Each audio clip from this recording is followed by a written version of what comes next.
5 foods that you should always have in your kitchen. I know life can get pretty busy, and a busy schedule can often lead to very poor food choices. That's why I always keep these 5 essentials in stock, and you should too. First of all, always have some dark bitter greens and lectin-free vegetables in your refrigerator. One of my favorite sayings is more bitter, more better. Interestingly enough, almost all long-lived societies have preferred very bitter greens in their diet, whether they're dark green leaves like arugula or Swiss chard or bok choy or radicchio, which many people call that Italian red lettuce, but is actually part of the chicory family. There are some great varieties of broccoli that are extremely bitter, like broccoli rabe or broccoli rabe. And you can find it usually right next to the broccoli in most grocery stores now. More bitter, more better. The bitterness is a sign that there are lots of polyphenols in these products. And get used to that bitterness. Seek it out.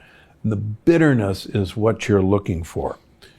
Also, one of my favorite sayings is, if you eat dark green, you will become lean. Why? Because these polyphenols will uncouple your mitochondria. And we now know that the polyphenols in these dark, bitter vegetables feed friendly bacteria. That polyphenols are some of the favorite prebiotics that bacteria need, and the bacteria in turn will turn these polyphenols into absorbable compounds that will uncouple your mitochondria. So it's always a great idea to keep these dark, bitter vegetables in your refrigerator. And the great news is a number of these, if you buy them whole, and please buy them whole, will keep for a very long time at cool temperatures. In fact, one of the reasons that traditional cultures eat cabbages, which are also quite bitter, is that cabbages will store literally forever through an entire winter. So think of storageable leaves like cabbages, like radicchio, like bok choy. Those are the ones that'll keep in your refrigerator, and they'll be ready at a moment's notice when you come home and need something to eat. Second is certain nuts should always be available to you in your pantry. Nuts are a great way to get healthy fats and to help you feel full. Now, pistachios are one of my favorite, and pistachios are the highest source of melatonin in a food that you can get. And melatonin is not the sleep hormone. People who've read Unlocking the Keto Code know that melatonin is actually the essential antioxidant in your mitochondria that protect your mitochondria from damage. Melatonin is an incredibly important protector of your brain mitochondria. So have some pistachios. Macadamia nuts. Now, be careful with macadamia nuts. They're mostly monounsaturated fat. They also have a very cool omega-7 fat that's really good for blood vessel health, and omega-5 fat that's good for blood vessel health. But if you're trying to maintain or lose weight, watch out for macadamia nuts. Walnuts. Walnuts are a great source of a short-chain omega-3 fat called alpha-linolenic acid that is one of the best health promoters for uncoupling mitochondria that I've ever found. Study after study, particularly the Predimed study in Spain, showed that adding about a half a cup of walnuts to your diet dramatically improved memory in people 65 years of age or older. So my mix at my offices that every patient eats while they're waiting to see me is walnuts, macadamia nuts, and pistachios. Those are the top three. But there are others. Hazelnuts are great. Pili nuts. Many people think it may be the healthiest nut in the world. Check out episode 232 with Jason Thomas, the Pili hunter, and see what we're talking about. Now, they're great pre-party appetizers. This is the season where we're always awash in parties and there are so many temptations. The problem is you're going to succumb to those temptations if you arrive hungry and if there's a drink in your hand. So what I do to prepare, and I actually did this last night, is I have a generous handful of my GUNDRY nut mix before we head to the party. I'm satiated. The alcohol's not going to be absorbed very quickly because my stomach is full. And then I'm not that interested in what is on the appetizer platters. There are some great nut butter alternatives. As many of you know, peanut butter is not a nut. Peanut butter comes from a peanut, which is a legume. They're loaded with lectins. The vast majority of us are sensitive to the peanut lectin. Almond butter is an okay alternative, but almonds have a lectin in their peel. There are several companies that now make peeled almond butter, and that's a go-to for many of my patients.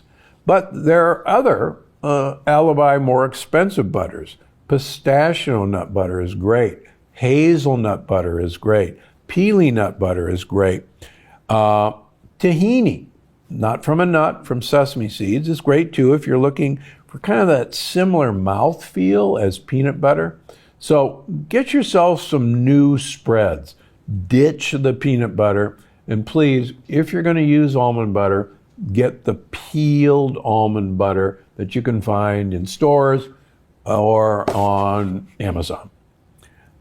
Avocados. You gotta have avocados in your house because if there's avocados in your house, there'll be an avocado in your mouth. You should have an avocado every day. Studies have shown that people who eat avocado every day lose weight compared to people who don't eat avocados. Studies have shown that avocados in a salad or mixed in with vegetables make you absorb more of the vitamins and nutrients and polyphenols in those food than if you didn't have the avocado. It's loaded with monounsaturated healthy fats, like oleic acid, which is the major fat in olive oil, loaded with antioxidants, vitamin C, vitamin K, and the B vitamins. There's more potassium in an avocado than a banana. So if your doctor told you to get potassium from bananas, ditch the bananas and eat the avocado instead. Should you use avocado oil and ditch the avocados? Well, while avocado oil is a good high smoke cooking oil, it doesn't have near the polyphenol content of olive oil. So eat your avocado because it'll also get you all that wonderful fiber that your gut bacteria need. Guacamole. Have some guacamole in the refrigerator. There are a number of companies that now make guacamole without tomatoes, which is not supposed to be in guacamole. Or use those avocados when they're starting to get really ripe and make your own guacamole. And use like Belgian endive as your dipping chip for guacamole, and you'll get a win-win. All right, MCT oil. It ought to be in all of our pantries. MCT oil, as you know, is medium-chain triglyceride oil. You're going to get all the benefits of a ketogenic diet by using MCT oil without the hassle, because MCT oil is rapidly absorbed through the wall of your gut, goes directly to your liver, and makes ketones regardless of what else you're eating. So you don't have to go through the trouble of eating a very high-fat diet or a low-carbohydrate diet or even doing long-term fasting to get the benefits of MCT oil. You should also have extra virgin organic olive oil. And please buy it in small glass containers, because once you open olive oil, it will start to go bad. And you should look to use up this olive oil very quickly. That's why, as you know, my GUNDRY MD, polyphenol-rich olive oil, is sold in small bottles so that you will use it up and it won't go rancid. Sesame seed oil. Get yourself some unsmoked, uncooked sesame seed oil, non-roasted sesame seed oil. We now have it available at GUNDRY MD. It's sourced from our same providers in Morocco that our olive oil is. It's another great addition to your diet, and put it in salad dressings, pour it on vegetables. It'll add a great taste, and it's loaded with fighters against these LPSs that get into your bloodstream and cause high blood pressure. Finally, dark chocolate. Have a collection of greater than 72% dark chocolate in your cabinet. Chocolate is loaded with polyphenols. Again, the higher the cacao content, the better it is for you. Have yourself 1 square a day. It's perfect for dessert, whether you want it or not. Look for stevia sweetened chocolate like Lily's. Costco now carries a big bag of stevia sweetened chocolate chips by a company called Bake Believe. There are on the market allulose sweetened chocolate. I'll mention one I have no relationship with. Gatsby chocolate is sweetened with allulose, and you can find it on Amazon. Check out my most recent episode all about the amazing benefits of chocolate to learn more. Now, recently there's a new study making the rounds, and this comes around every few years, that there are levels of lead and levels of cadmium in chocolate. And somehow this is exciting new news. Folks, we've known that there is lead and cadmium in chocolate ever since these levels have been measured. Do not let this fear-mongering dissuade you from the benefits that you will derive by eating dark chocolate. Study after study after study of people who have dark chocolate, cacao in their diets show improved brain health, improved heart health, improved vessel health. So please don't see this latest news about lead and cadmium in chocolate dissuade you from having chocolate in your kitchen and enjoying it every night. The next episode of the Dr. Gundry podcast is waiting for you now. Incredibly life-changing stressful events can have the effect of causing leaky gut in and of itself.